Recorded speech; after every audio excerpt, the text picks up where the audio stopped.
Hoy ota-onalar, farzandingni qarg'amanglar. It deyapti bir xilga ota-onalar. Bolasini molga o'xshagan deyapti. Eshakka o'xshagur deyapti. Yer yutsin deyapti. Ota-ona farzandini shunaqa so'kyapti. Balki ahmoqlar bor, o'zini o'zi so'kadi padaridan kelib. Yo'q, ey ota-onalar, bitta narsani bilinglar, sizlarda duolaring o'q taqa o'tadi. O'q taqa. O'q ham hayron qoladi ota-onani og'zidan chiqqan farzandi uchun duosiga yo'q qarg'ishiga. Xo'p, farzandingiz ayb ish qildimi? Yomon ish qildimi? Qarg'agingiz kelyaptimi? Mana shu tilingiz aynalgingiz kelyaptimi? Zo'r so'zlarni ishlating.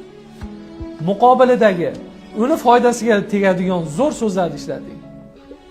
Mana bugun nima uchun farzandlar ishlayapti, ter to'kyapti, nima uchun oilasini boqa olmayapti, pulini yetkazolmayapti, qarzga kirib ketyapti. Ha shu ota-ona eshakka o'xshagan deb so'kyapti-ku. Eshak-ku ertalabdan kechgacha ishlaydigan, pul topmaydigan jonzot. Mana o'sha 10 yil oldin bolangizni kichkinaligingizda eshak deb so'kkaningizning natijasini marhamat oling mana. Yo'q, siz meva kutyapsizmi farzandingizdan? Baraka topkur deb so'king. Uying bug'doyga to'lsin deb so'king. Baxting ochilsin deng. Biznesmen bo'lgur deb so'king. Zo'r sportchi bo'lgur deb so'king.